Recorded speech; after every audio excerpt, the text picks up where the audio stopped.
and I am the Grant and Financial Education Coordinator for the Office of Consumer Credit Commissioner. I also want to point out that this webinar today is for informational purposes only and does not constitute legal advice. As I mentioned before, if you have a question, just throw it in the chat box. I can try and answer those during the presentation, or I will also try to get to them afterwards. That'll help kind of keep things going as far as time-wise if you have other things lined up today that you need to take care of when this is over. I want to go over a little bit about what the Office of Consumer Credit Commissioner does. We license and regulate certain non-depository institutions, protect and safeguard consumers against abusive and deceptive lending practices, and we educate consumers and creditors about your rights and responsibilities. For instance, we license pawn shops and payday loan and title loan companies, and we register manufactured housing creditors. I always like to point out the pawn shop part because you'll notice as you're driving down any road and any main thoroughfare, you're going to see a pawn shop on the side of the road. So if you have ever walked into one of those pawn shops, you've ever done any business with one of those pawn shops, then you've had some kind of contact with the Office of Consumer Credit Commissioner. Now, we offer consumer assistance, which protects you from misrepresentation, fraud, and deceptive practices. We will address your complaints, provide information about credit transactions, help you understand the terms of contracts and legal rights, and we help mediate disputes. If, for instance, if for any reason you feel that you have any complaints or concerns about any of the industries we license and regulate, you can contact our Consumer Assistance Helpline. Someone is standing by to answer your call and take your questions and your concerns. We also provide financial education through me, the Financial Education Coordinator. My hair was much shorter in that picture. We provide informational webinars and seminars like this one, financial education materials like the handouts I have today, the budgeting worksheet, the credit facts brochures, and the slides from today's presentation. You can also get those and several other things at occc.texas.gov. We offer public service announcements and press releases, and we partnership with other education-oriented organizations across the state. As I mentioned, I am also the grant coordinator, and that is for our Texas Financial Education Endowment. So speaking of education-oriented organizations, what we do every 2 years is we provide funding to different nonprofit organizations across the state of Texas, including El Paso. I've got someone from El Paso today. And we provide funding to those organizations to provide free or low-cost programs based on financial education when it comes to K through 12 adults and financial education. So that's something I'm very excited to talk about always. And today we're going to talk about budgeting and building wealth. So budgeting and building wealth play a role in your financial wellness. And financial stress, for instance, can lead to poor physical health, delayed health care, unhealthy coping behaviors, and put a strain on your relationships. There's 2 studies by TD Ameritrade that show 41% of Gen Xers and 29% of boomers ended their marriage due to disagreements over money. And that's a big component of your everyday relationship with people is money. And you might also think, so you have a set of friends that likes to go out and they'll spend a lot of money on a brunch and how much you would love to go with them, but you can't afford to spend $70 at brunch. So even that little minute thing, you start saying no to those social interactions. You start putting those things off because you just can't afford it. So that's another way that it could put a strain on certain relationships. When it comes to poor health care, you might not go to the doctor because you can't afford the copay. There are several ways to cope with financial stress. However, you understand your cycle of debt. Are you using a credit card every month to make ends meet? You create extra sources of income. You work out a budget like we're going to talk about today. And there are several stress relieving techniques you can do to help lift the burden of financial stress. So I've got a few polling questions today. And the first one is, what aspects of your life do you believe are affected by poor financial health? Do you think that it plays a role in your physical health? Are you not going to the doctor because you don't want to make that copay? Someone posted just this week, she was sitting at her doctor's office and a man came in and he had to be seen in order to go back to work. And he could not make the copay. It was an urgent care, so his copay was higher. It was $50. And this was not in Texas. And he said, I don't have the $50. So can you just take half? And the doctor's office said, no, I can't take half. And we can't see you unless you meet your copay. So fortunately for my friend, she actually stepped forward and paid this person's copay just out of the kindness of her heart. So, if she hadn't stepped in and volunteered her money to help him, he was going to walk out of the office and not be seen and not be able to go back to work that day because his boss insisted that he go to the doctor. So let's close the poll and see how everyone is doing. So 11% say it affects you physically, 32% says mentally, and I'm with you there. Financial stress definitely affects my mental status. Your personal relationships. So, that could be just the fact that your spouse, it's Christmas time and, they want something really big for Christmas and you got to say no. And then 21% of you say you're feeling fine. And, that's great. I applaud you for that. That's something that you should be proud of. And it's understandable. And hopefully you're having a lot of consumer confidence as well. So moving on today, there are benefits to budgeting. For instance, control of your finances, setting financial goals, organizing your spending, and planning ahead for what you want as well as what you need. This is what a basic budgeting worksheet might look like. And this is one of our handouts today.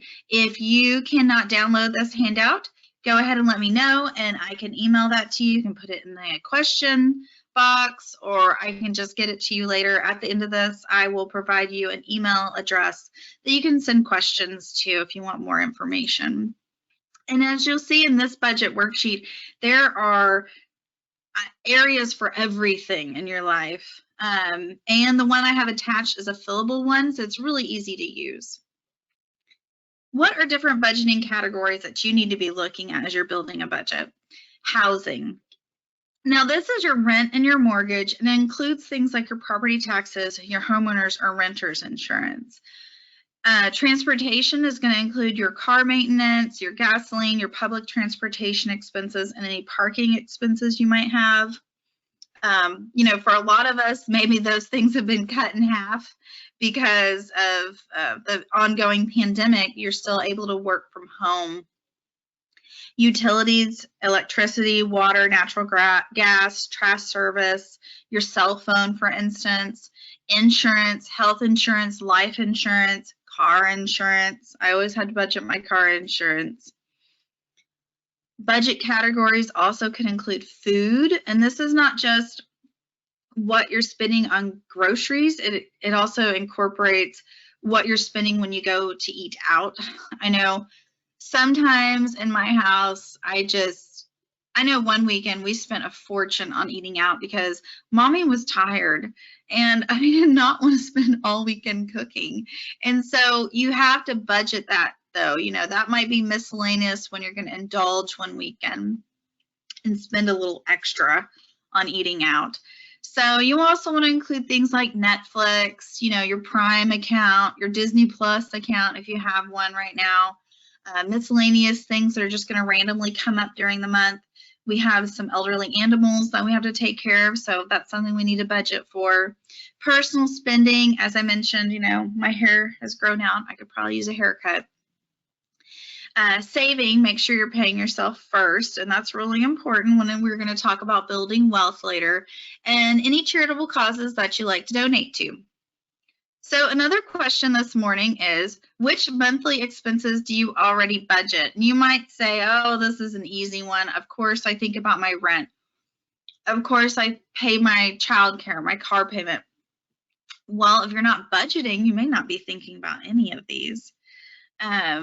of course, we think about in our house, I have to budget.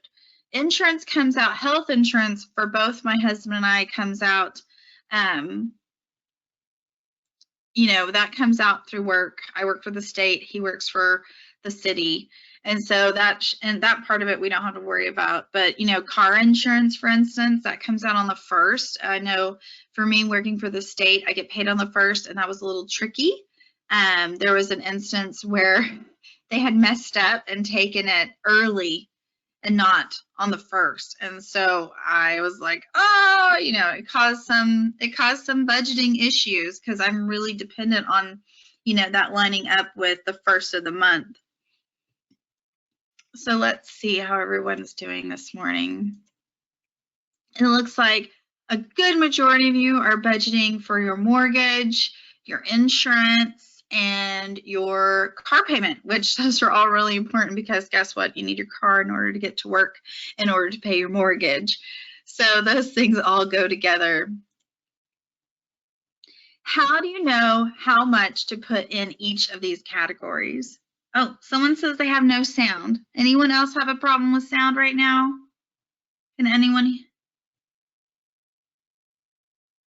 Okay, someone says it might be on your end. I only have one person say they can't hear me. Also in my comments today, it says someone says they love the Every Dollar app by Dave Ramsey. And it says it has really helped me narrow down where I'm spending too much. Maybe I should download that app. I feel like with Christmas approaching, I too am, it's a really cute toy, but as someone pointed out, my mom pointed out recently, my kids, their birthdays are coming up beginning in the spring. And so, why overspend right now when I can just hang on to a couple things for birthdays coming up in the spring? Oh, and the same person who says the Every Dollar app by Dave Ramsey, she says it is amazing.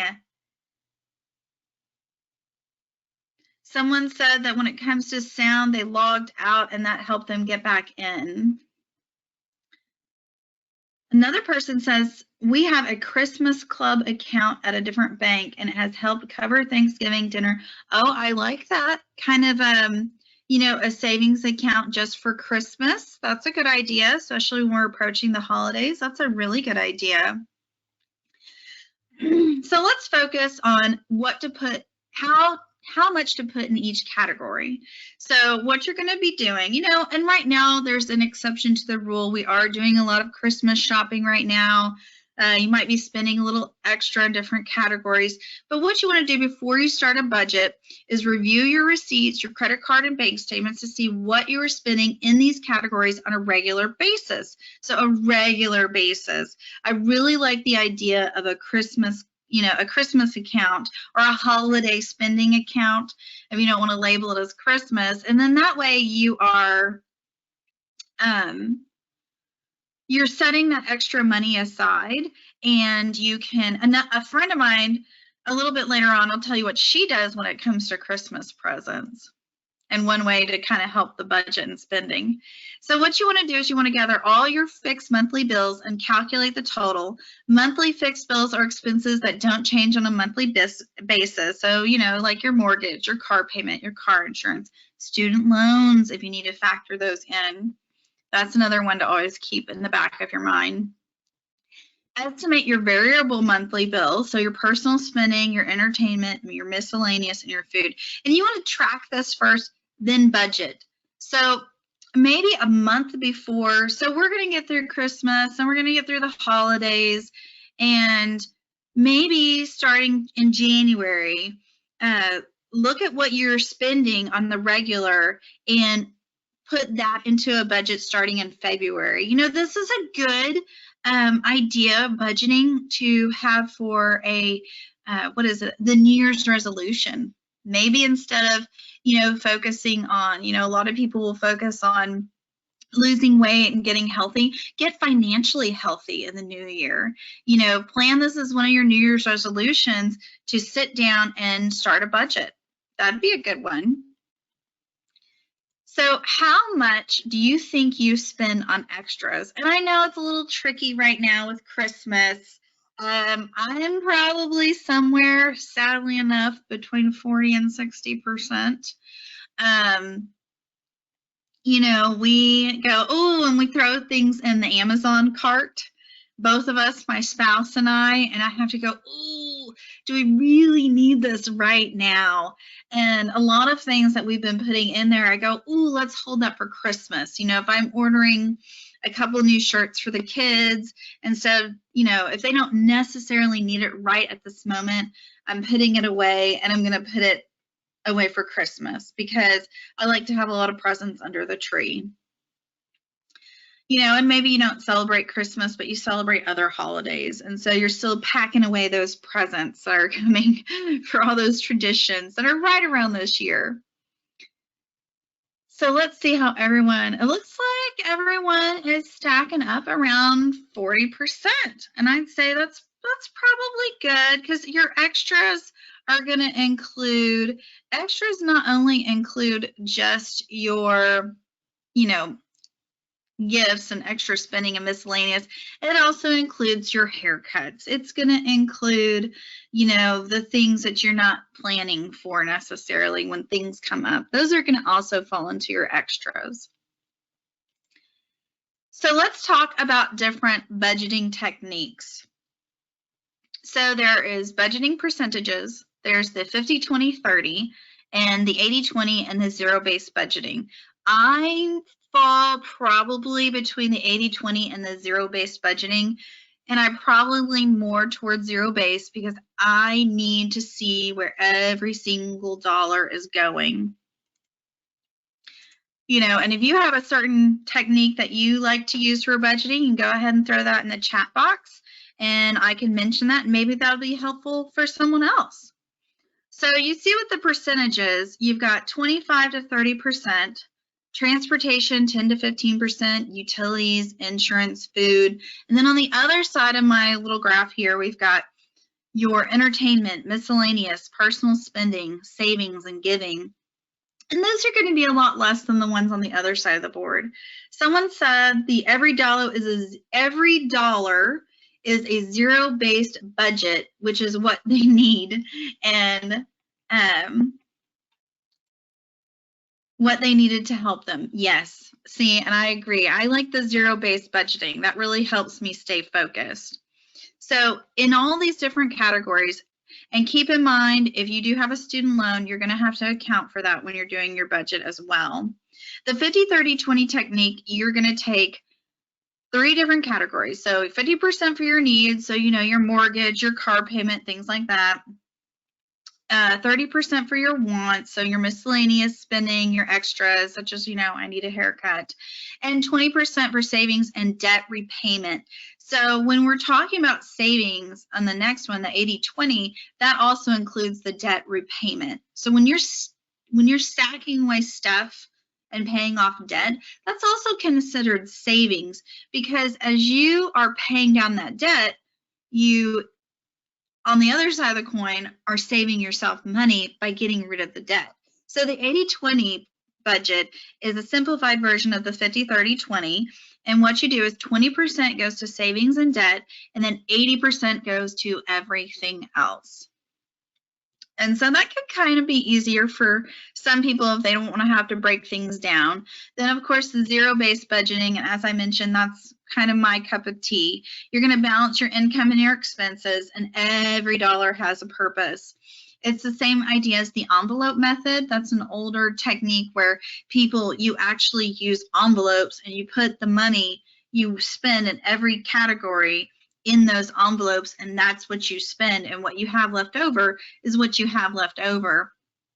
I know I had a friend when I met them many, many years ago, that's what they were doing. They would go take their paycheck, one thing was their rent, they had their money set aside for their groceries, they had their money set aside for gas, they had their money set aside for miscellaneous things that they knew they had to pay during the month, and then whatever they had left over was what they put in their pocket, and that was their extra spending money. So that one is just your income minus your expenses all the way down to zero. And this is kind of what a budget might look like for you. And keep in mind that things are going to be a little different. When we start doing percentages, you'll notice this one does have a student loan. And so you're going to have to deduct in other categories like your personal spending, your miscellaneous spending, and your savings. And you might think, well, you know, of course, you know, I want to take care of that student loan.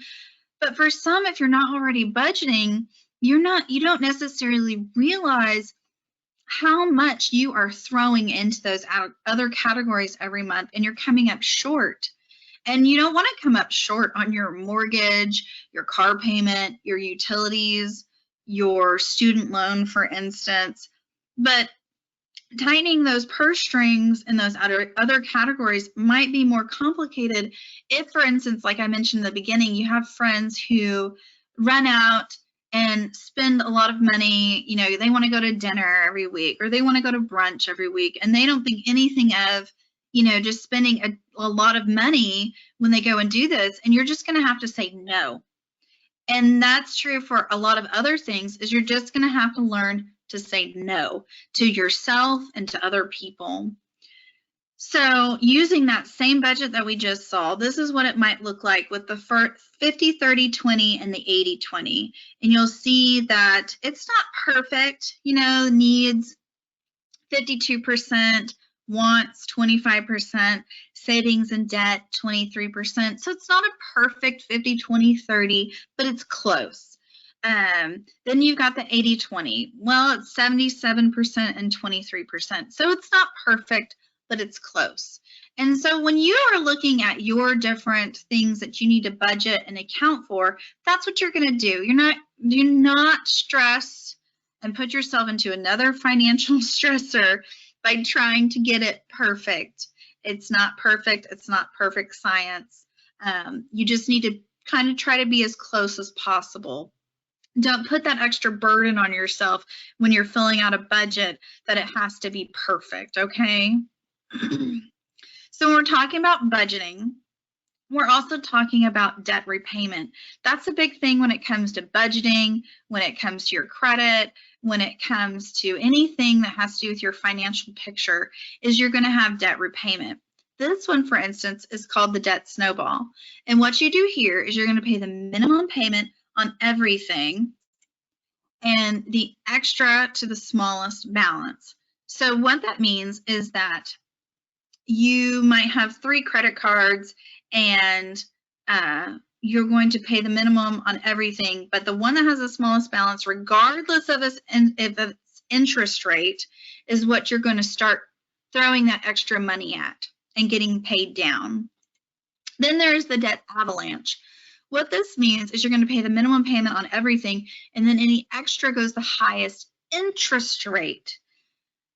And so to me, I almost think that the debt snowball idea, once you're paying that balance down, you're going to see that paid off faster, where when you're fighting that higher interest rate, it might take a little time, but if you're throwing extra money at that, well, that's decreasing the interest rate charges, which is bringing down your overall balance. And then you're going to start, as soon as you get that closer to zero, then that's really going to show you that, that give you that feeling of relief that you're getting that debt paid off. And so that'll help with financial stress. Look into consolidating credit cards. You can look at considering balance transfers, but watch for fees. For instance, if you see an offer from your bank that says 0% interest with balance transfers for the next 12 months, look at what you are putting on that credit card, and if that overall debt is not going to be paid off even at 0% interest for 12 months, and at the end of those 12 months, you're still going to have a balance, you're going to be hit with that interest. That's not going to help you financially in the long run. So really consider the fees when it comes to balance transfers and if you're going to be able to pay that debt off. Someone said they like the debt snowball. It makes them feel like they are paying debt off faster. And I agree with you on that. I feel like if you've got a credit card, regardless of interest, and you have a $200 balance on it, and you've got a higher balance on other credit cards, and you pay off that $200 balance faster, it's done and it's gone. And I think that would give you that more immediate feeling of relief and, that more immediate, just it's gone and it's done and I don't have to look at it anymore.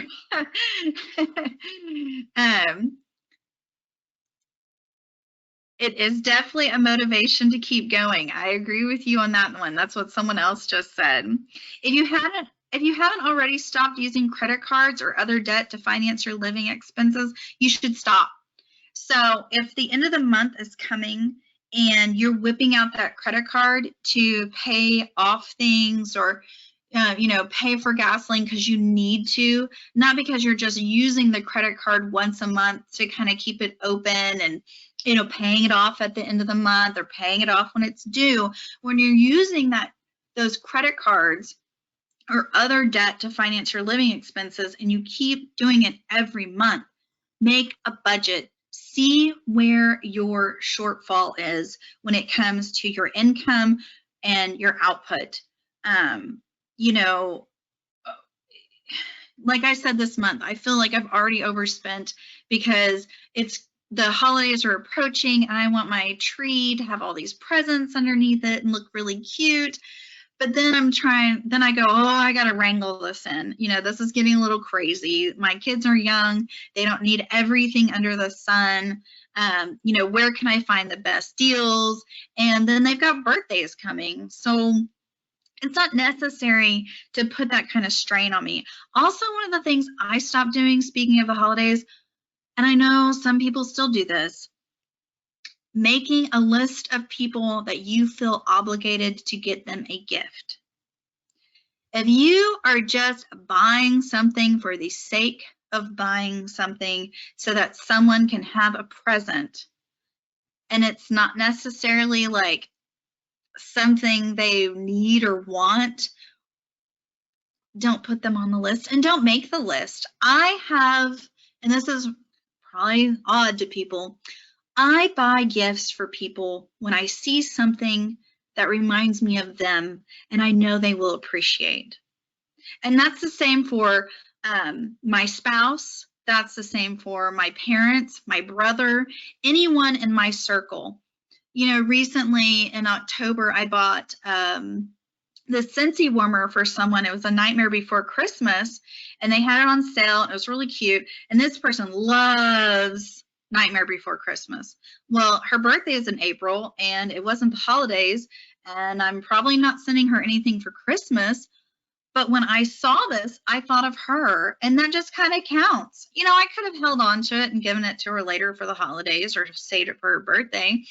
But when I see something, that's when someone gets something. I don't obligate myself, because I used to do that and it felt really stressful for me, not only financially stressful to make this list of people that I had to provide presents to, but I also felt physically, it physically and mentally and emotionally took away the joy of giving, because I felt obligated to give someone something, and I stopped doing that. And it took that burden away. It took that financial burden away.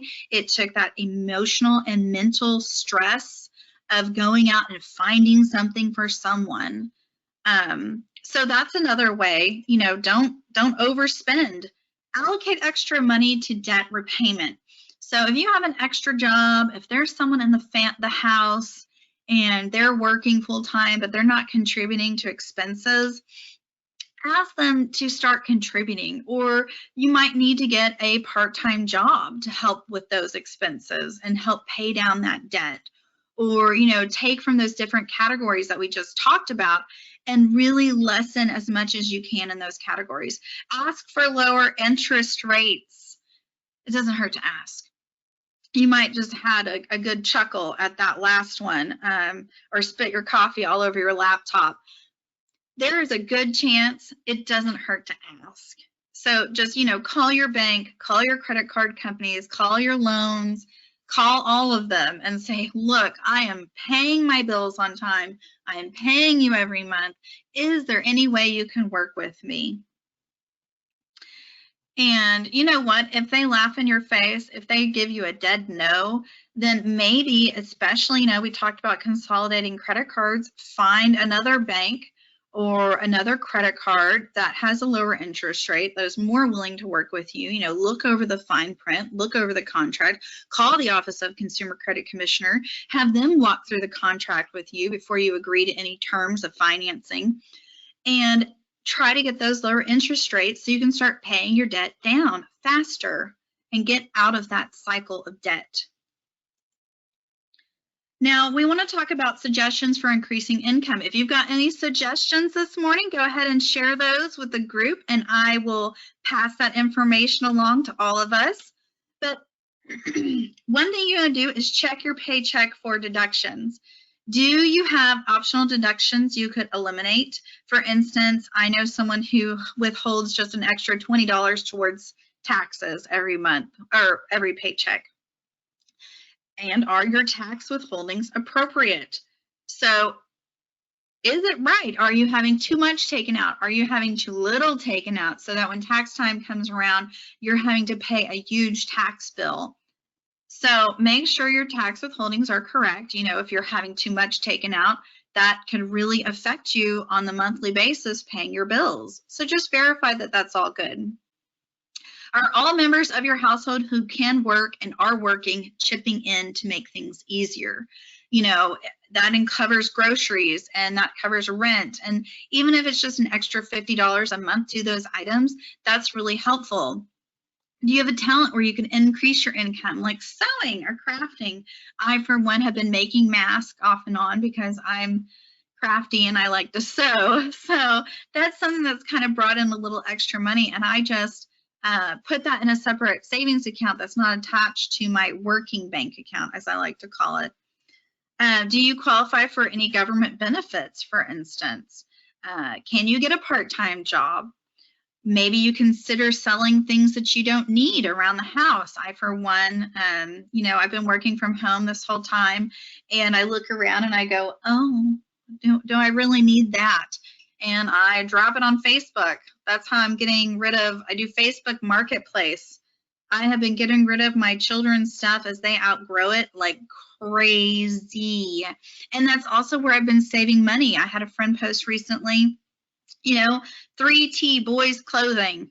Well, my son's not in 3T yet, but he will be. And it was a massive amount of clothes for every season. And that's going to save me a fortune when it comes to getting him dressed and getting him clothed. So look into suggestions for, let's look over suggestions for decreasing expenses. And, I had someone say, I cannot figure out how to pay down debt and how to decrease my expenses. I have cut costs, and I don't know what to do. So here are a few other things you can do. Grocery shop online or use curbside pickup. And why this is important, if you can, if you're in an area that does provide that, is because you're not walking through the store. There is a reason why they put milk on one side of the store and toothpaste on the other. They want you to walk through the store and find things that you don't need and toss them into your cart. If you can do online, either delivery or curbside pickup, I suggest you try it, and it will help you cut costs if you make a list first. Just like going to the store, sit down, make a grocery list first, and then order what you need and either do delivery or pickup. For a lot of places, pickup is cheaper than delivery because there's not a fee for having it delivered to your home. So that'll help you cut costs when it comes to your, grocery expenses. If you are going into the office, carry your lunch to work and not eat out. One of the financial things in my house, if my husband and I are both working from home, he goes, "What's for lunch? Where are we going for lunch? Where are we going for lunch?" And I go, "I'm going to the kitchen." And he might be disappointed, but I don't need to go and eat out every day. I didn't do that when I worked in the office, and I have no intention of doing it now.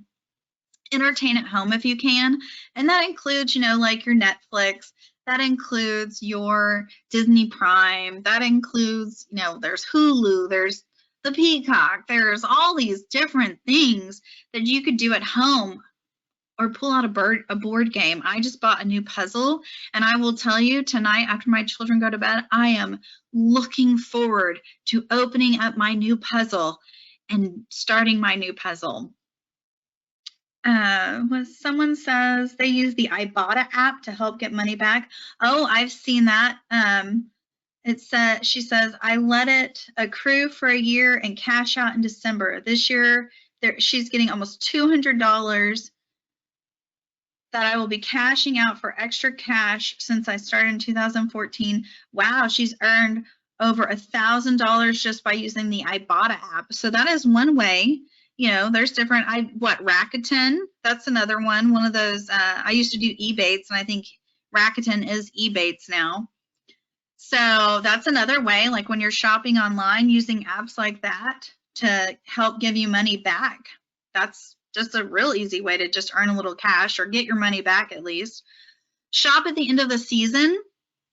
That's one way to decrease expenses. I did not know until this summer, and it's kind of like a secret society almost. My mom friend always shops off season. She buys gifts all during the year. She has a large extended family. Constantly throughout the year, we'll have birthday parties to go to. And so she buys gifts throughout the year while they're on sale and just puts them in the closet. When she has a party to go to, she just pulls it out. I found out about the Walmart and Target, like, what is it, summer, July, Christmas and July sale that they do. And when I was looking online, it was like this hole, this dark hole where I had to find information on what was actually on sale. I didn't feel that it was advertised a lot, and it was just tons of toys and things for kids, and she does it every season. Every year she does it. Someone else suggested and said that they always buy winter gear in the spring when it's on sale.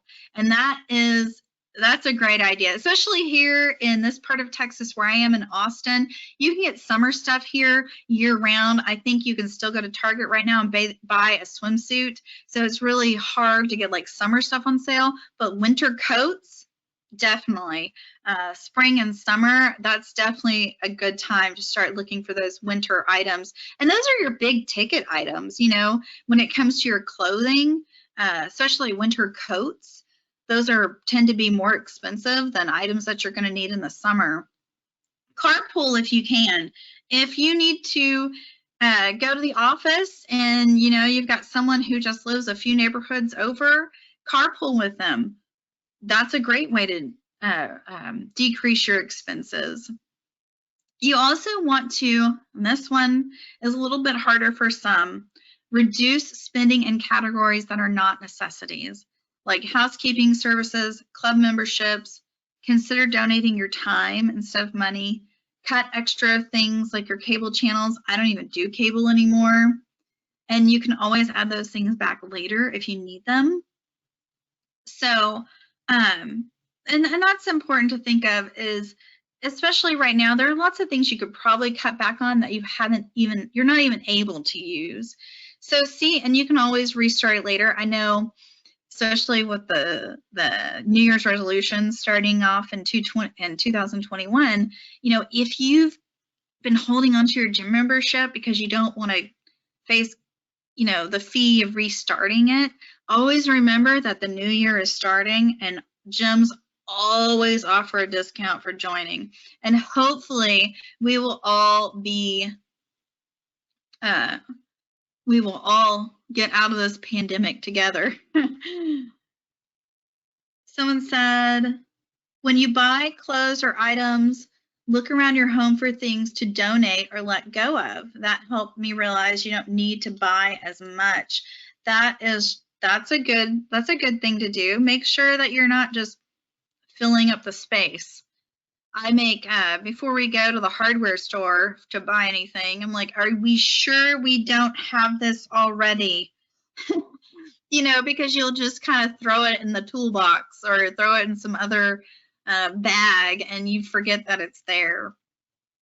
So yeah, make sure before you buy, you are verifying what you need and don't need, and then donate what you can. If your after-tax pay isn't enough to cover all of your expenses, then you need to adjust your categories. When your income increases, don't increase your spending, stick to the same budget. That's a good one. I think that if you do get a raise, even if you need the raise to kind of help make ends meet and to get out of that cycle of bad debt, try to put something into a savings account, or, you know, and make it an account that you don't have easy access to. Even if it's $20 and you still need whatever your raise, you know, let's say you get a raise and your paycheck increases by $50. If you don't need all those dollars, just take a little bit and put it into a savings account. And I would go ahead and set that up as a direct deposit, so it's money you've never seen. You know, out of sight, out of mind. Pay off debt and save the extra money, and try to prevent late payments. You might think, oh, you know, I paid my electric bill late. That's just one-time fee. Well, once you get into that habit, you might be paying that late fee more often than you want to, and that money adds up. Again, lose the extra paycheck mentality. When you earn extra income, resist the urge to spend it. Consider placing it in a savings account, just like I mentioned. And don't forget to factor in expenses you may pay on a less frequent basis, such as annual tax payments or car registration fees. So I know that my car registration fee is going to be about $75, and I've got 2 vehicles. So if I'm chunking away, you know, a couple bucks a month into a savings account, then I know that when my car registration fees come due, I will have the money to pay them. So that's something you also need to think about. So we're going to go over real quick today, and this has to do, this question, do you have any short-term or long-term goals? This not only is talking about budgeting and why budgeting is important, but it's also talking about our next topic of building wealth. And you might think, oh yes, I would love to be wealthy, but you have to have goals. And your goals play a role in building wealth and what that means to you. And it also will help you with your budget. It will help you with your financial goals. It will help you with your financial stress. It will just help you overall to have a better financial outlook on what you want and what you need. So it looks like a lot of us are going to be on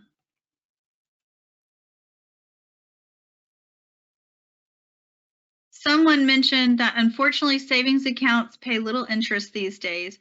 Even they mentioned a certain bank which was over 2.2% at the beginning of the year and is now down to 0.6%. This is true. It is good to kind of look for you know, different kinds of savings accounts. You know, you could invest, you know, but depends on how much you want to play the market, things of that nature. There's different kinds of interest-bearing accounts you could try, but it might be more about access. You know, I say a savings account because I personally need easy access if something happens. I know I know someone who recently purchased a home and cashed out some stocks that they had and used that to finance half of their home, which they were really fortunate for that. A lot of people don't have that to do. So it looks like most of us say yes. 85% of us we have some kind of financial goal. 5% say no, and 10% say they haven't even thought about it. And so for those who haven't even thought about it or say no, we want to work on that, because that's going to help you budget as well. So what does building wealth mean to you? Does it mean paying your mortgage on time, having savings for unexpected expenses? Maybe it means saving for retirement. You know, they say you should think of retirement as a stool, and one leg is your pension, one is your Social Security, and another is your 401k. And you need all of these to build wealth and financial wellness for your future. And it's always important to start kind of think about retirement, no matter how far away it is. So when it comes to building wealth, and you might think, oh, I don't have any of it already, so how am I going to think about building it? Well, this is building wealth. It's your assets minus your liabilities and your net worth. And you might think you don't have any net worth, but your assets is anything an individual or business owns that has a commercial or exchange value. Liabilities, money an individual or organization owes, which is the same as your debt. And your net worth is the difference between the two of them. Now, this is what it would look like as a worksheet. I should probably make this into a worksheet. I will do that today, actually, and add it as an attachment. It'll, of course, it's similar to the budget worksheet that I have attached, but this will kind of give you more of an overall view of how to set your financial goals and how to achieve them. So you'll notice that you've got your assets on top, the value of your vehicle. For one, I have 2 vehicles and one is paid off. So it doesn't hurt me. It just sits there as an asset. So that's great. Your 401k, that's an asset. Any stocks, bonds, or investments you might have, any savings you might have, any cash you have in the bank or hiding in your mattress. That's an asset. I hope no one is doing that right now. And then liabilities are going to include your mortgage, any loans you might have, your car loan, your credit card balances, your student loan, and miscellaneous liabilities. But you notice that even as this is done, you have some bit of worth, some bit of net worth. Maybe not a lot, but some.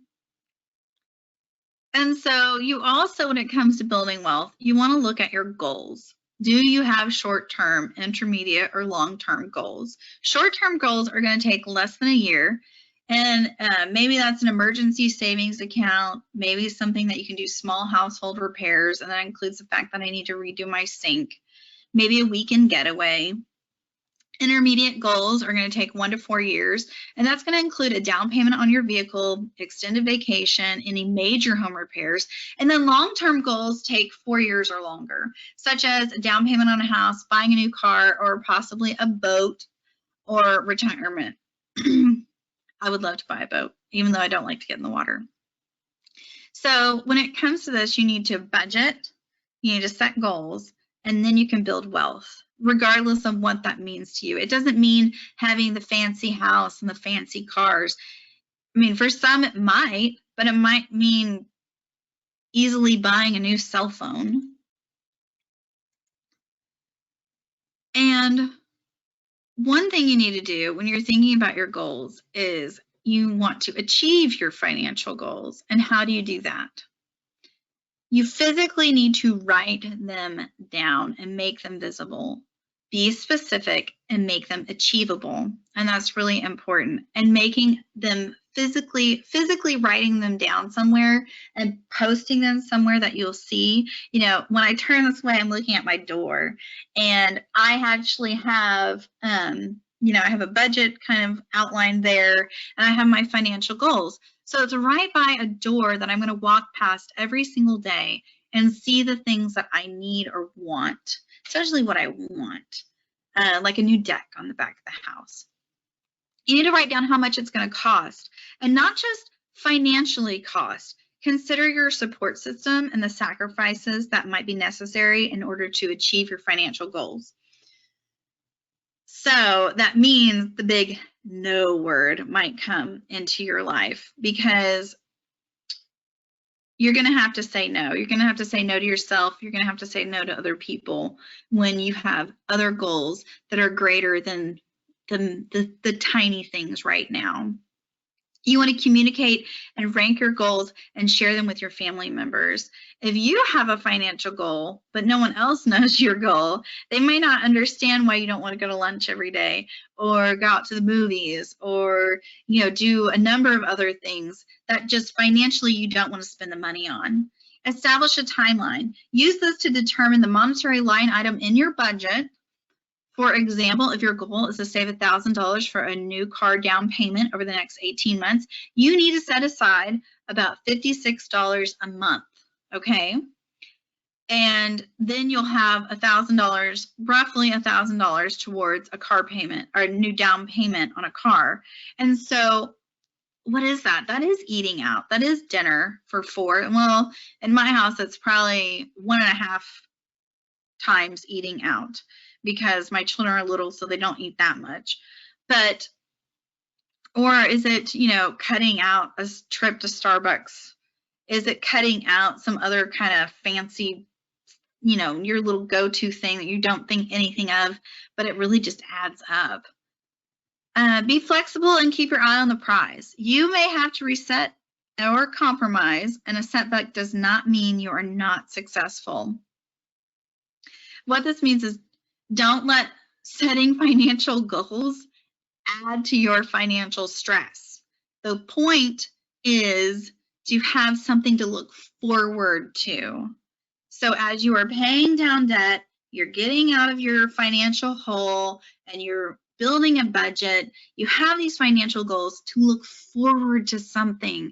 They're not supposed to stress you out. They're not supposed to add to financial stress. They're supposed to make you feel better. They're supposed to put you on the path to consumer confidence.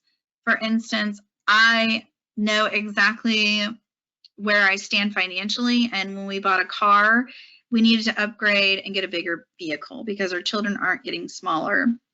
And I walked in there with my consumer confidence, because I try not to let financial stress eat away at me, and I have goals.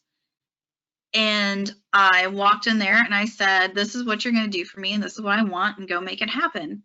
And they tried to come back and say, oh, well, let's send it out and see where you stand. And I said, no, you don't need to send it out to anyone, as I like to say. I know where I stand, and I know what I want. And recently I found the paperwork to our smaller SUV that we traded in. We paid more for that one than we did for the new one, because I was confident that I was going to get what I wanted when I wanted it.